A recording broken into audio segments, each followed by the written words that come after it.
자,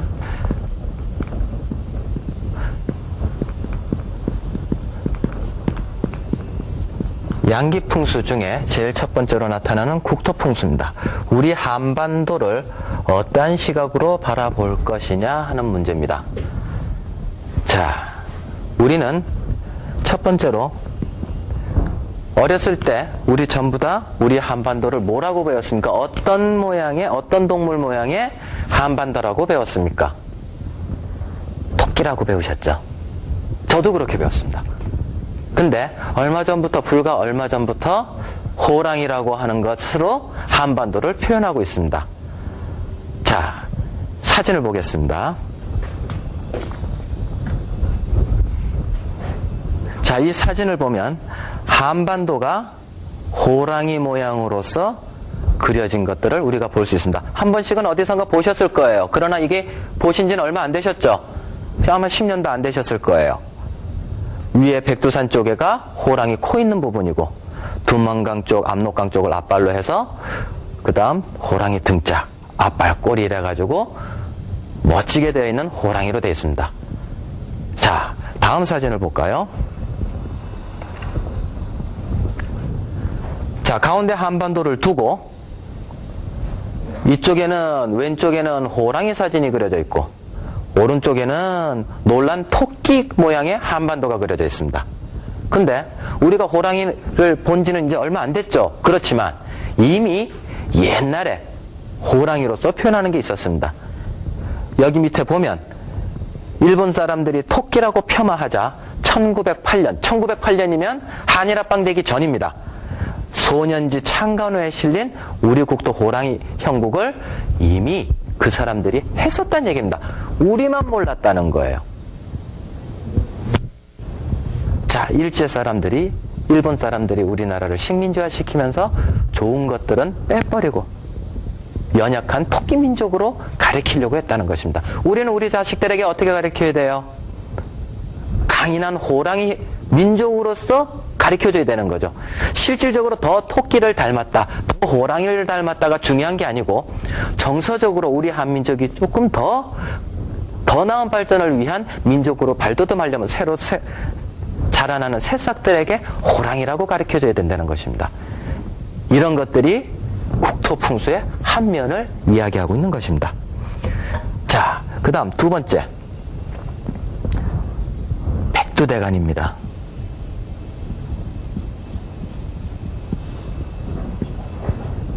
이거 중요한 문제입니다.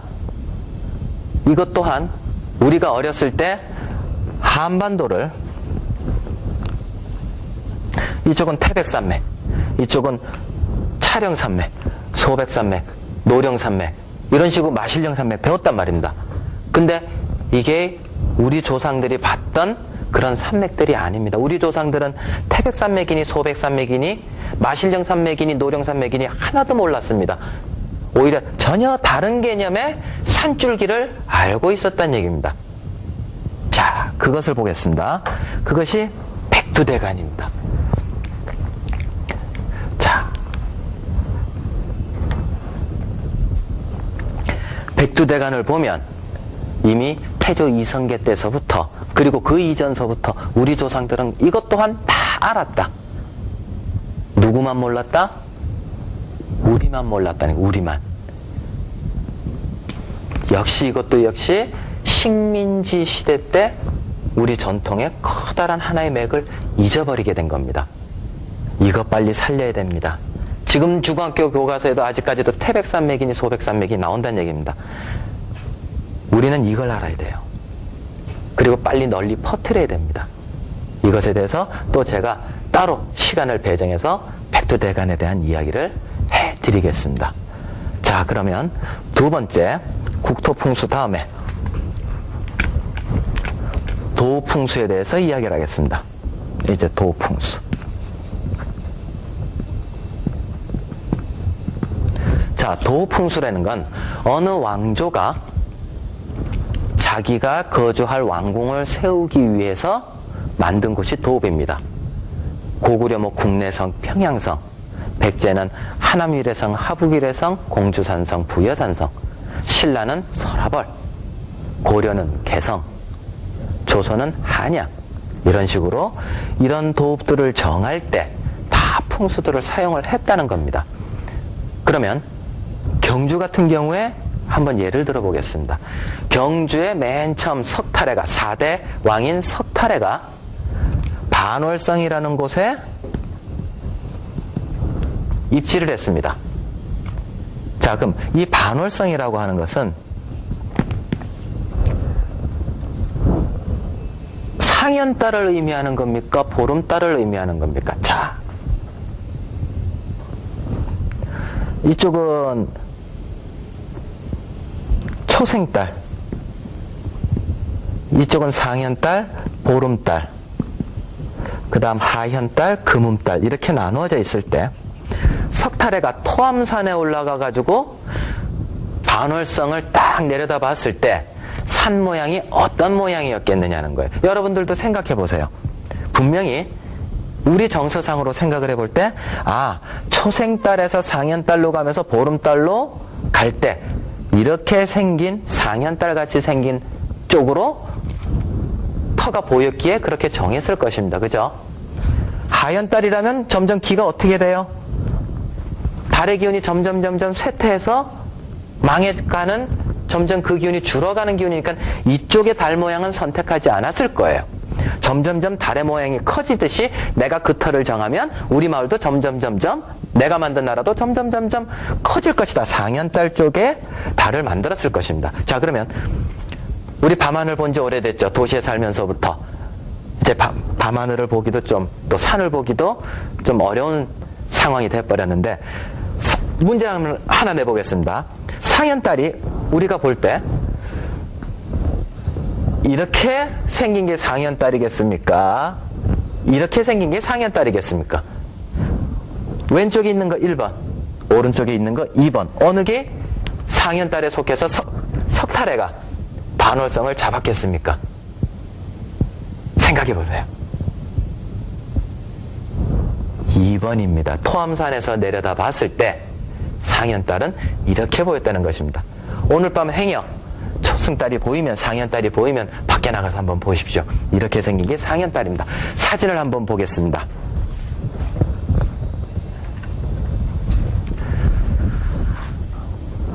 자, 이 부분이 상현달처럼, 토암산에서 내려다 봤을 때 상현달처럼 생긴 달 모양이라고 해서 이 부분이 점점 보름달로 감으로 우리 국토가 점점점 더 커질 것이다 생각해서 여기에다가 터를 잡았던 것입니다.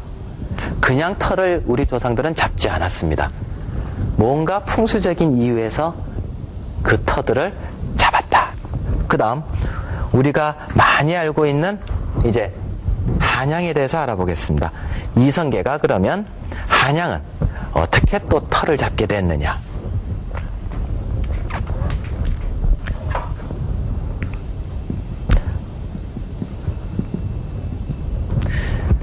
삼국시대에서부터 한양을 차지한 나라가 가장 큰 세력을 가졌던 때였습니다. 그리고 개성에서도 왕건이 풍수로서 도성국사와 같이 잡았고, 그 다음 한양은 이성계가 잡았는데, 재미있는 것이 보름 만에 이성계가 위화도 회군을 해가지고 개성 수창궁에서 즉위를 하자마자 단 보름 만에 한양 가자 이럽니다. 그러면 이 한양이 그냥 나왔겠습니까? 아니죠. 보름 만에 나왔다는 소리는 이미 그 이전부터 한양이 명당이다라고 소문이 있었기 때문이란 얘기예요.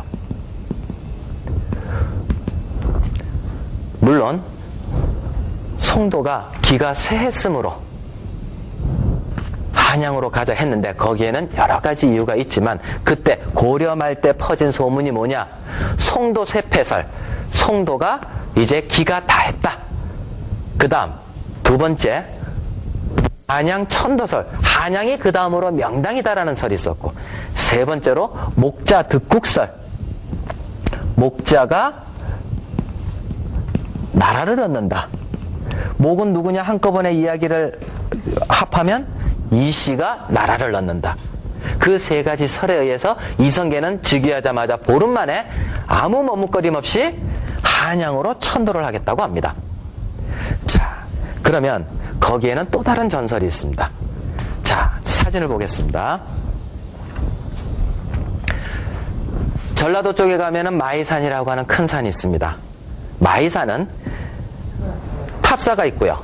제일 많이 알려진 탑사가 있는데, 탑사 위에 올라가면 은수사라고 하는 절이 있는데, 은수사 안에 보면은 이런 그림이 있습니다. 이 그림은 몽금척도라고 하는 그림입니다. 이 몽금척도는 이성계가 산신령으로부터 금척, 금으로 된 자를 받아서 세상을 평정시켜라고 하는 계시를 받는 장면이 됩니다. 삼국시대나 이런 사람들은 아래서 태어났다느니 이렇게 신화를 갖고 있지만, 이성계는 꿈으로써 금척을 받아서 했다는 겁니다. 자, 그러면 이성계가 잡았던 한양의 범위는 이제 어디일까요? 다음 사진을 보겠습니다. 남산에서 찍은 사진인데, 뒤에 삼각산, 보현봉, 백악, 삼각산, 보현봉, 백악을 만들고 이쪽으로 종묘가 내려오고 뒤에 낙산이 있고 이쪽에 인왕산이 보이면서 이 터 안에 한양이 만들어지게 된 것입니다. 그럼 이 한양은 태조 이성계가 옮기려고 시도는 했었고, 마무리는 어디에 됐었다? 태종 이방원이 때 만들어지게 된 것입니다. 태종 이방원이 때 비로소 정착을 하게 된 것입니다. 다음 사진을 보겠습니다. 백두대간에서 연결된 산이 쭉 내려와서 삼각산, 보현봉, 북악을 따라서 여기 경복궁이 맺혔고, 그 다음 이쪽 부분에 종묘가 만들어졌으며, 그 다음 낙산, 인왕산, 남산, 이런 산 사이에 조선 왕조가 만들어졌던 것입니다. 다 풍수로 잡았던 것입니다. 자, 오늘은 풍수지리의 개념과 국토풍수, 도읍풍수에 대해서 알아보았습니다. 다음 시간에는 마을풍수, 사찰풍수에 대해서 알아보도록 하겠습니다. 오늘은 이만 마치겠습니다. 감사합니다.